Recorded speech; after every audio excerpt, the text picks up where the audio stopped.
सास ससुर की अच्छी पूजा करेगी। अब जो नहीं जानते, अभी से मेरा चैनल है, उसके ऊपर ओके करो, सब्सक्राइब करो और मेरे से जुड़े रहो।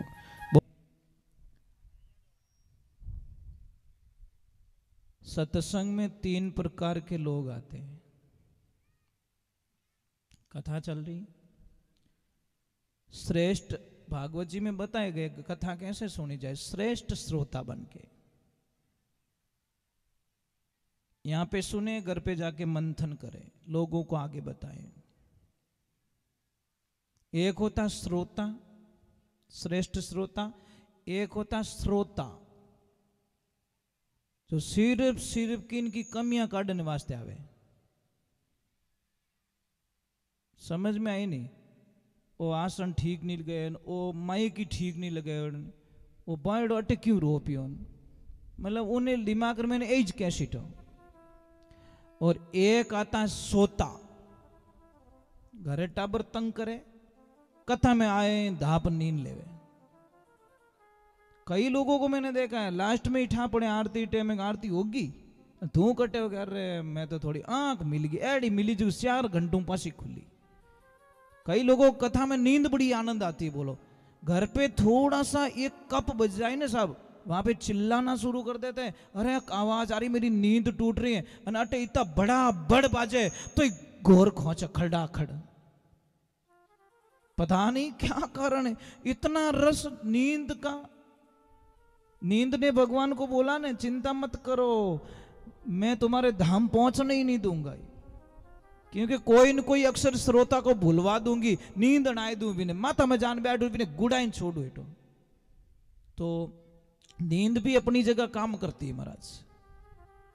तो कोई सत्संग चल रही, कथा चल रही, बड़ा आनंद आ रहा था, तो कोई बाई जी बैठे थे,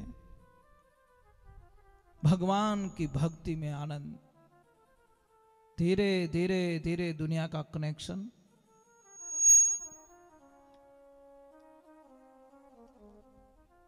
कथा में, और जैसी खड़ी हुई नाचने लगी,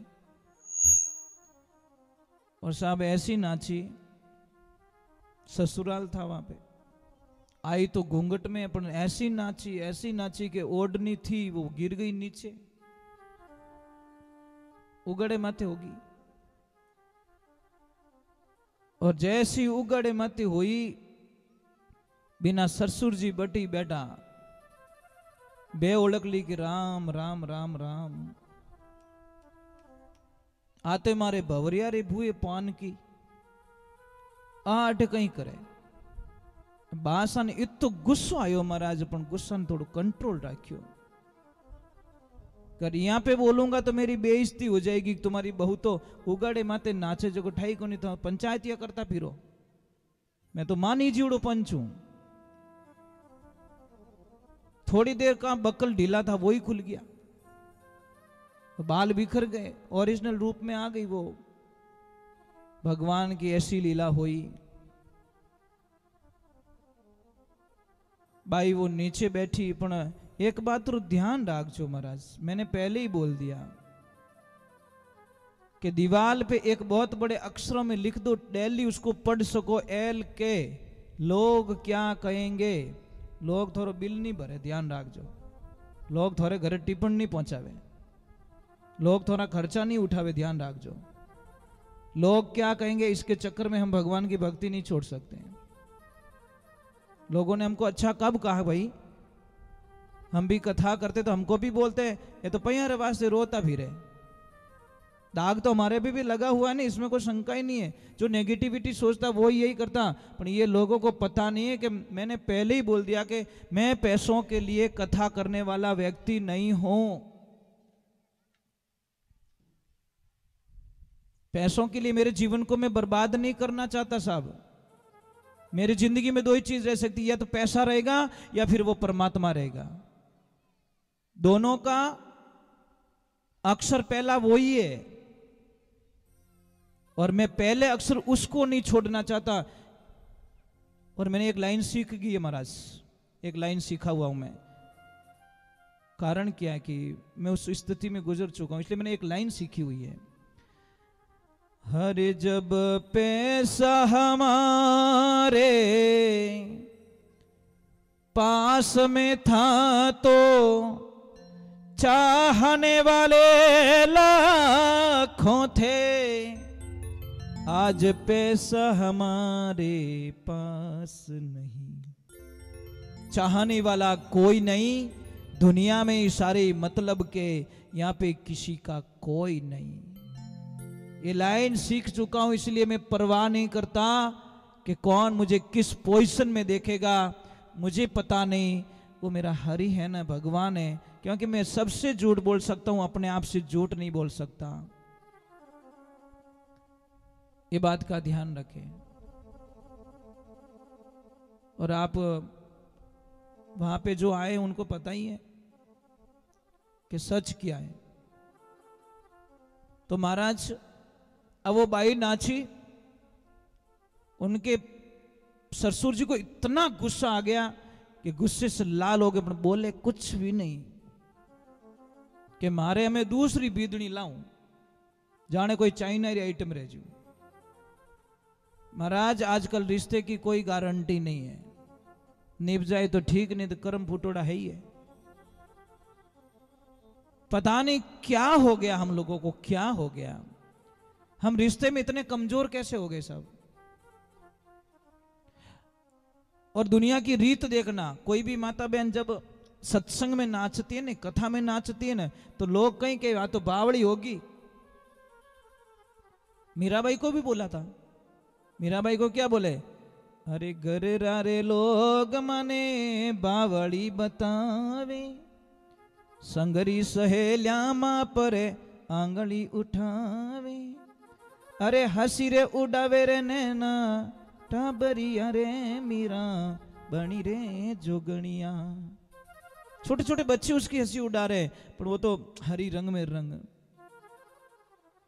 अब महाराज भगवान की कृपा हुई, कोई भी देवी जब सत्संग में नाचती है तो कहते बावड़ी होगी, और डीजे माते नाचे जने, वाह वाह, कहीं के वाह क्या स्टाइल है, ये थारी भली रेवे थारी, सब तो धूड़ो उड़ाए दियो, अटे स्टाइल होगी। महाराज डीजे पे भी गंदे गाने नहीं बजने चाहिए, सुधारा नहीं होगा साहब। आप एक बच्चे को 3 महीने संस्कृत की स्कूल में डालो, वो अच्छे अच्छे श्लोक बोलना सीख जाएगा, और 3 महीने तक दूसरी स्कूल में डाल दो, वो आगे रो है जो कोई भूल जाइए। इन मन ने जड़ी लग जगह ले जान बैठा होला बैठो सीखेला महाराज। ये मन की मन और पानी दोनों अधोगति में जाते, नीचे की तरफ ज्यादा जाते, गंदे कामों में ज्यादा जाते, अधोगति मतलब नीचे। पानी को ऊपर चढ़ाना है तो मोटर लगाओ, पाइप लगाओ, स्विच लगाओ, पानी ऊपर चढ़ जाएगा। और मन को ऊपर लगा चढ़ाना है, ये माला लीजिए और गुरु मंत्र का धारण कीजिए। गुरु मंत्र इस मन को यहां तक पहुंचा सकता है। यहां से रवाना होगा, यहां आएगा, यहां आएगा, यहां करते करते यहां पहुंच पाएगा। अब भगवान की लीला हुई, जैसी वो नीचे बैठी, गुरु महाराज ने पूछा सत्संग कैसी लगी? गुरु जी बहुत अच्छी, बहुत अच्छी, बहुत अच्छी। तो बताओ बेटा आपकी उम्र कितनी हुई? कि गुरुदेव मेरी उम्र 16 साल। वो दादाजी ने बोला ये तो पागल हो गई सच में, इसकी उम्र तो 27-28 साल है और ये 16 साल बताए। तेरे पति देव की उम्र बताओ। कि मेरे पति देव की उम्र 8 साल है। हमें उन्हें सरसू जी के इन पागल ने कौन रखे? ये तो उल्टी उल्टी बोले। तेरी सासू मां कितनी साल की? मेरी सासू मां 3 साल की। दिमाग खराब होगा कि नहीं होगा? कि तेरे ससुर जी, कि मेरा ससुर जी जलमिया इसको नहीं। हमें बासा कही और इन घर में राखी व्यर्थे। बासा गया घरे, कितो ही नुकसान कर दियो। वो बाई गई और बोला कि क्या हुआ? कि कुछ नहीं हुआ, या तो थारो आ बिदनी घर में रहे या पछे मैं रहूं। आ डोकरी के कई रियो के आ झूठ घना बोले। आज पकड़ी जी सत्संग रे माने मैं ध्यान राखी ठाई कोनी पापा एवड़ा मैं ध्यान रख रहा था एक एक शब्दों का। अरे आ नाची ओढ़नो पड़ियो की कोनी, बकल टूटो की कोनी, हो जाता है। उसमें मेरी नाराजगी नहीं, अपनी झूठ बोली नहीं, वो मुझे पसंद नहीं आया। वो भी भगवान की कथा में, भागवत चल रही, वहां कथा में झूठ बोल के आई। तो वह लड़की बोला, पापा मेरी जिंदगी में एक भी झूठ मैंने कभी नहीं बोला है, मुझे बताओ मैंने कहाँ झूठ बोला। कि तू नाची, हाँ। ओढ़नो नीचो पड़ियो, कि हाँ। तो गुरुदेवता ने उम्र पूछी कि हाँ। तो कितनी बताई? तू बताई 16 साल, जबकि तेरी उम्र 27 साल है, और तेरे पति की उम्र 32 साल है, तू बता रही है 8 साल का। और आ डोकरी 60 साल की, तू के 1.5 फुट की 3 साल की। और अटे 1 2 3 आई एम फ्री। मारो तो पत्तो ही काट लियो। जने वा डोकरी कहो कि आ झूठ कोनी बोली। अरे इन्हें गुरुदेव री दीक्षा लियो ने 16 वर्ष हो गया। भाई स्कूल में गया ही कोनी, टीसी लेवन जाओ कोई दे देगा क्या? कभी स्कूल में गए नहीं आप, क्या टीसी लो, बट कागज ला बीड़न, कोई टीसी नहीं मिलेगी, तेरा नाम ही नहीं बोल रहा अंदर। तो गुरु दीक्षा लिया ने 16 वर्ष हुआ, और डोकरी के थोड़ा बेटा ने यहाँ भक्ति में जीव लगायो। हमेशा सत्संग माने जबरदस्ती ले जाती, हालो पतिदेव मने भजन सुनना है, मने भजन सुनना, मैं भजन के बिना नहीं रह सकती। और थोड़ा बेटा ने सुगरो कर दियो। 8 साल हो गया, उन्हीं गुरु भक्ति में लगाए दियो, भगवान की तपस्या में लगाए दियो। जने आपनो कहनो माने बेटो, पहली मान तो ही को नहीं, हमें घणो ही माने, हमेशा तड़ेम करे, हमेशा अपने सेवा करे। पानी मांगो तो पानी लेने उबो रेवे, कोई चीज मांगो तो लाइन देवे। ये 8 साल भी कितो फर्क पड़ियो? कि हाँ फर्क तो पड़ियो। डोकरी के 3 साल भी मन ही माडनी ले जाने इन धर्म रे रास्ते आ चलाई दी। इन्हीं वास्ते मैं भी गुरुमुखी होगी। और था तो वगरनाथ रो बड़द हाल है जूझ फिरो। वगरनाथ रो बड़द कौन है? मन है। ये मनवा थने किण विधि के समझाऊं? अरे घोड़ो हो तो लगाम लगाऊं, ऊपर झीण कसाऊं, हो यसवार थारे ऊपर बैठू चाबुक दे समझाऊं, मनवा थने किण विधि के समझाऊं। एक ध्यान रखना, जब तक आपके जीवन में गुरु नहीं है तब तक जीवन शुरू नहीं है। जिंदगी में ध्यान रखना, गुरु बड़े परमार्थी होते, दूसरों के लिए जिंदा रहते हैं। हम कोई भी शास्त्र में अच्छी बात पढ़ते हैं, आप लोगों तक शेयर करते हैं। क्यों करते? हो सकता है 1000 में से 999 को वो चीज काम नहीं आएगी, पर एक को तो काम आएगी, किसी एक को तो काम आ जाएगी। और साहब यहाँ पे जो पहुंचाऊं ना, यहाँ पे जो पहुंचाऊं, ये सत्संग की कृपा से पहुंचाऊं मैं। अगर सत्संग की कृपा नहीं होती तो मैं आपके दर्शन करने के लिए कभी नहीं आता, क्योंकि मैं आपको नहीं जानता, आप मुझे नहीं जानते हो।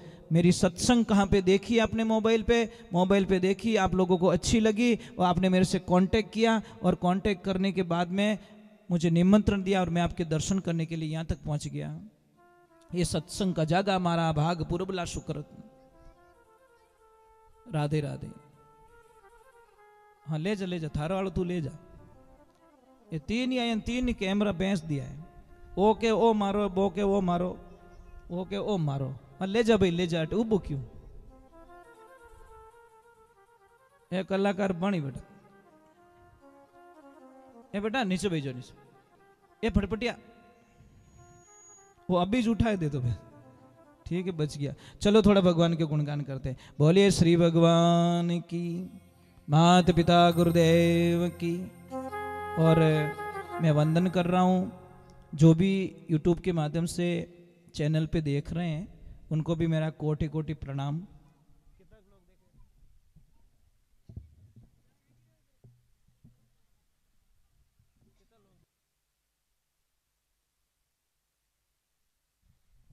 जितने भी महापुरुष देख रहे हैं,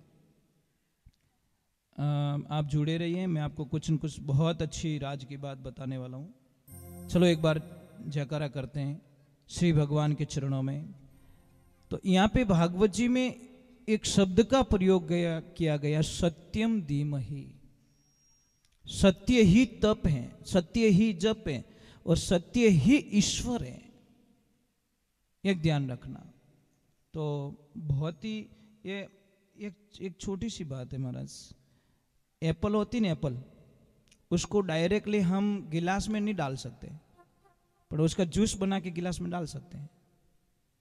तो जितने भी वेद पुराण है उनका ये जूस है, क्या है? सार। मतलब एक पौधा होता है, पौधे को हम डाली खाएंगे तो वो फल का रस नहीं मिलेगा, पर ये सारे वेद पुराणों का मतलब सारांश यहाँ भरा है। टोटल का फल ये दे दिया एक।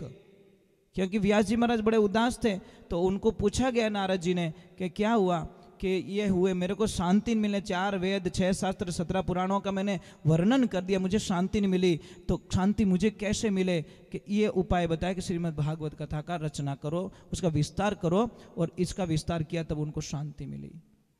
ये कथा में बड़ा आनंद आता, सब सुनने वाला चाहिए, और जितना हो सके कथा को सरल बना के सुनाए ताकि बच्चे को भी समझ में आ जाए। अब ऐसे ऐसे शब्दों का मैं प्रयोग करूंगा तो न तो आपको पता चलेगा न मेरे को पता चलेगा, और सिर्फ मेरे को ही पता चल रहा है तो वो कथा का कोई मतलब नहीं हो सकता। कथा का मतलब है आपको पता चलना चाहिए। तो भगवान की कृपा से अभी आगे का वर्णन किया जा रहा है। कहते हैं कि 4 श्लोक की जो कथा आगे सुनाई गई है उसके आगे नाम आता है राजा परीक्षित का। तो वहां पे एक प्रश्न किया जाता है, परीक्षित ये कौन है? परीक्षित कौन है? प्रश्न तो आएगा भाई, जानते नहीं तो प्रश्न तो आएगा। तो कथा का विवरण बताया गया है कि परीक्षित को आप सब जो जानते, जो कथा सुनते वो जानते कि पांडु वंश में अंतिम सम्राट, पांडवों का अंतिम अंश जो सम्राट बने थे, उसके आगे उनको बेटे भी थे, परंतु परीक्षित के माध्यम से ये कथा हमारे कलयुग के अंदर मतलब बहुत ही प्रभावित हो गई, और कलयुग में इस कथा ने बहुत ही आनंद का रूप ले लिया। परीक्षित जी महाराज पांडवों के जो अर्जुन जी थे, अर्जुन के पुत्र थे। कौन थे बताओ?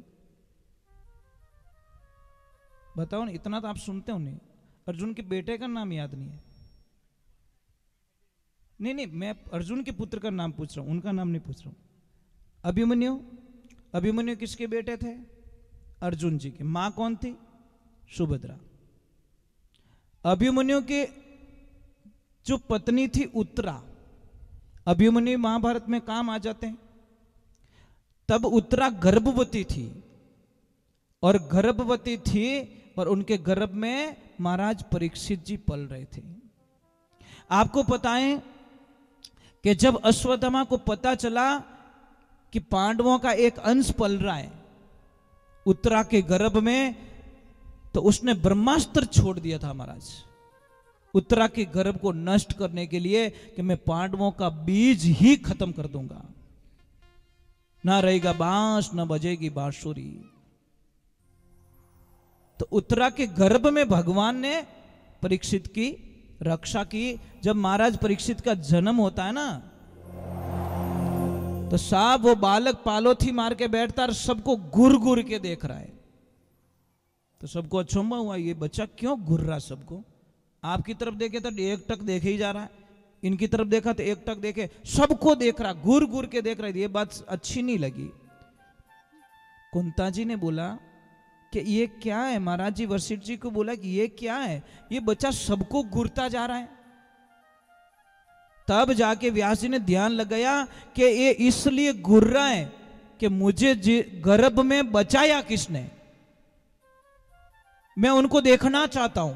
कौन है वो जिन्होंने मुझे गर्भ के अंदर मेरी रक्षा की? तब मेरे हरि नारायण कृष्ण आ गए। आते ही उन्होंने हाँ, यही थे गर्भ में जिन्होंने मेरी रक्षा की, परीक्षा की, इसलिए उनका नाम पड़ा परीक्षित। नाम क्या पड़ा? सबकी परीक्षा ली, इसलिए परीक्षित नाम पड़ा। और जब योग देखा गया तो उनको बताया गया पहले ही कि ये बहुत बड़ा राज्य फैलाएगा। राज्य फैलाने के बाद में कोई ऋषि का अपमान किया जाएगा इनके माध्यम से, और अपमान होने के कारण इनको श्राप मिल जाएगा, और श्राप होने के कारण आगे की लीला चलती रहेगी। श्राप के पीछे भी कोई राज होता है सब। अब भगवान की कृपा होती है। परीक्षित जी महाराज आनंद से राज कर रहे हैं, आनंद हो रहा है। एक दिन विश्व विजय के लिए निकले, और जैसे ही निकले आगे एक बैल देखा। बैल के 3 पैर कटे हुए, एक पैर था। उसको पूछा कौन है? कि मैं धर्म हूं। और जैसे आगे देखा तो कलयुग का रूप के अंदर प्रकट होके बोला कि मैं कलयुग।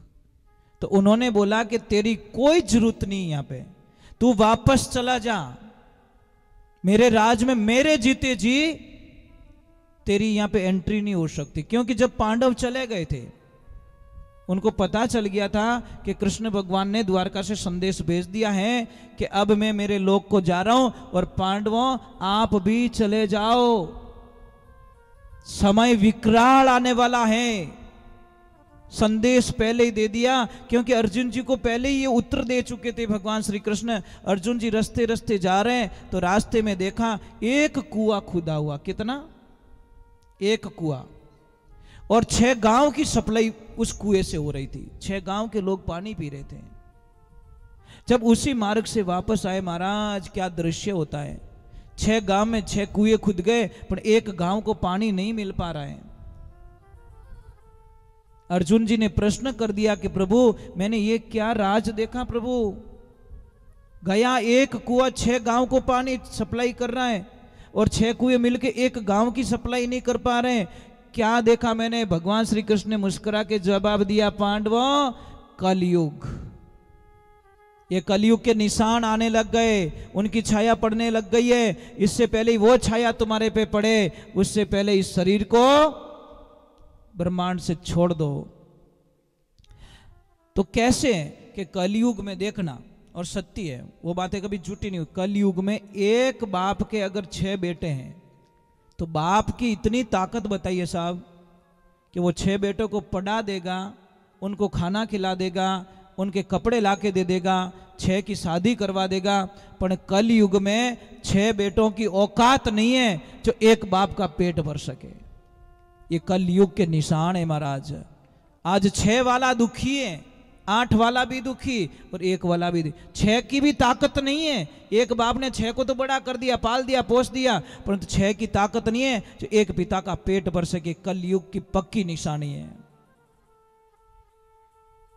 वो तो के वो करी, वो के वो करी, वो के वो करी। ऐसे ही चक्कर में कोई 4 बेटे थे, करोड़पति थे। पिता ने पूरी जिंदगी अपनी जमीन वगैरह गिरवी रख के चारों को फैक्ट्रियां चालू कराई, करोड़पति बना दिया बेटों को। अब वो बाहर रहते हैं, भगवान की कृपा हुई, पिताजी का देहांत हो जाता है। जब वो आते हैं साहब तो क्रियाक्रम के 12 दिन जैसे ही निकल गए, जब समाज का काम करके वापस जा रहे थे तो माँ बच गई। माँ को साथ में बाहर ले जाना जरूरी था, अकेले नहीं छोड़ सकते। तो सबसे बड़ी वाली बहू ने पति को बोल दिया, देखो पतिदेव इन डोकरी हाथ मत लीजो, मैं घर में नहीं रखूला, मारे नहीं ने 36रो आंकड़ो है, मारे जमीज को नहीं, मारे हो जी आते। सेकंड वाली बोली कि नहीं पतिदेव को देखो मैं भी ऑफिस जाती हूं और यहाँ ले जो मती।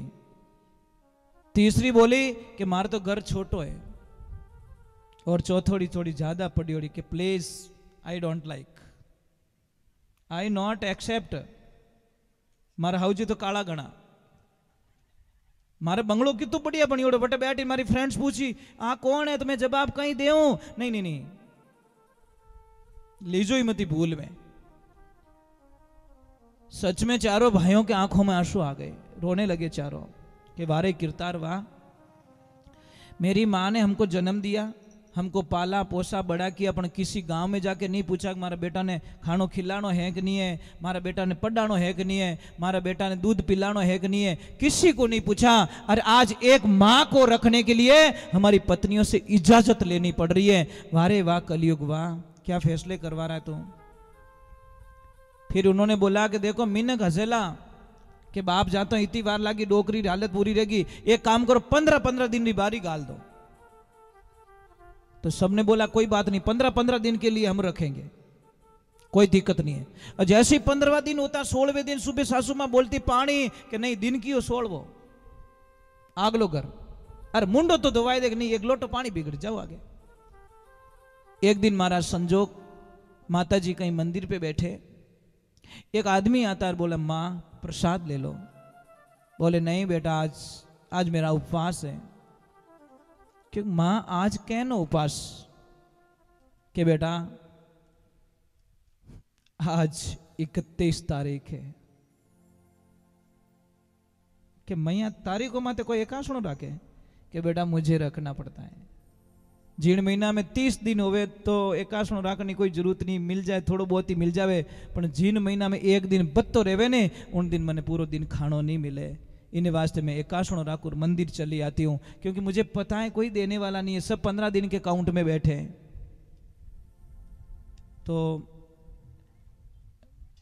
मैं एक प्रार्थना करता हूं, जो बहू सास ससुर की अच्छी पूजा करेगी, अच्छी सेवा करेगी, मैं अभी आपको नहीं बोलूंगा मैं उस बहू को क्या देके जाने वाला हूं, आप कल्पना नहीं कर सकते। उसकी जिंदगी में इतनी अपार खुशियां देंगे जो वो कभी कल्पना भी नहीं कर सकती। मुझे वो बहू चाहिए जो अपने सास ससुर को भगवान मान के पूजा करे बस। अब देखते हैं लास्ट में कौन कौन ऐसी देवियां लिस्ट बना के आती हैं, देखते हैं। झूठी लिस्ट मार कर मत ले जाओ, पहले ही कदू जो हाउ हो रहा आटा काटे तो मुंडो ही मत बताई जाओ। जरूरत भी नहीं है साहब, उसकी क्या जरूरत है हमको? पानी बिलोवणो क्यों करूं अने हुकोड़ा ठोटा ने क्यों पानी पाऊं? लीलू तो होवण वालों है को नहीं। पर जो सच्चे मन से सास ससुर को नहीं सताती है, सास ससुर की दिल से सेवा करती हैं, महाराज हमारी भी तपस्या का थोड़ा फल देख लेना।